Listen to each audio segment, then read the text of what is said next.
The moment you say at the grocery store, "It was 30 yesterday, and now it's 40, you're actually stepping into a story that goes back thousands of years. So when did inflation first begin? On what day did people first feel, "I have money, but it's not enough"? Even more interesting, is inflation really prices going up, or is it something inside the money quietly shrinking? Let's take a look together. In fact, the roots of inflation are even older than money itself. Because the core of inflation isn't wanting more things, it's being forced to pay more for the same thing. As the first cities grew, as wars broke out, as famines happened, grain, salt, copper, silver, whatever served as money, its supply and trust were always questioned. But the real turning point came when people tied themselves to coins as a standard value. So what determines the value of a coin, the king stamped on it or the metal inside it? The most classic inflation story in history went like this. The state needed money, war costs, army wages, and debts. But raising taxes was risky.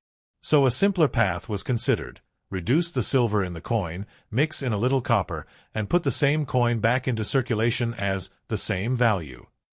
From the outside, it looked like the same money, but the value inside was shrinking day by day. The result? Even if people didn't notice it, prices began to rise. Because in the market, the label on the money was the same, but it had been hollowed out. Now think, today, you can't see inside the bill in your pocket. So what is the inside we're really talking about? In the Roman Empire, especially during crisis periods, the silver content of the currency was reduced again and again. At first, nobody reacted strongly.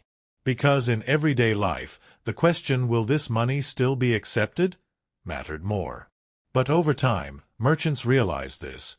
Yesterday, I could buy a sack of wheat with the same money. Today, I need more for that same sack. And the chain reaction started right here. Wages couldn't keep up, prices swelled, and instead of holding on to cash, people were aggressively buying goods with whatever money they had. Inflation suddenly stopped being an economics topic and became a survival instinct in daily life. The most dangerous part of inflation isn't rising prices. It's that it changes people's behavior. So when does that change become irreversible? With coin money, there was a limit. You needed to find metal. With paper money, that limit turned into trust. At first, paper money was a promise that there's gold/silver backing this in the vault. But when crisis hit, governments faced the same problem again. There isn't enough money. And the line that kept repeating throughout history was this: "We'll only print a little, just temporarily."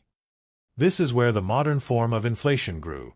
When the amount of money rises fast, but production and trust don't rise at the same speed, the result is usually the same, and prices inevitably go up. How many times in history did something called temporary actually stay temporary? Never. Today, we tend to see inflation as just grocery prices, but it's actually an alarm the economy is sounding.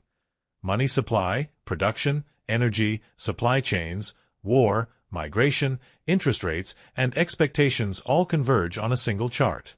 In some periods, inflation is a country being shaken by external shocks. In other periods, it's a weakening of trust at home. Because sometimes inflation is fueled by printing money, and sometimes by people's belief that it'll be more expensive tomorrow. When that belief grows stronger, inflation starts feeding itself. And the most critical question is this: is inflation really just about numbers, or is it about expectations? The first inflation didn't begin because prices went up. It began because the measure of value became blurred. They reduced what was inside the coin, loosened what backed paper money, and then everyone faced the same truth. Whether money is metal or paper, it's a trust agreement. And when trust is damaged, the system doesn't collapse slowly, it starts collapsing fast. That's why the history of inflation tells us this. Inflation isn't just an economic event, it's a measure of how much a society believes in tomorrow. So which do you think is the real cause of inflation? More money being created or trust declining?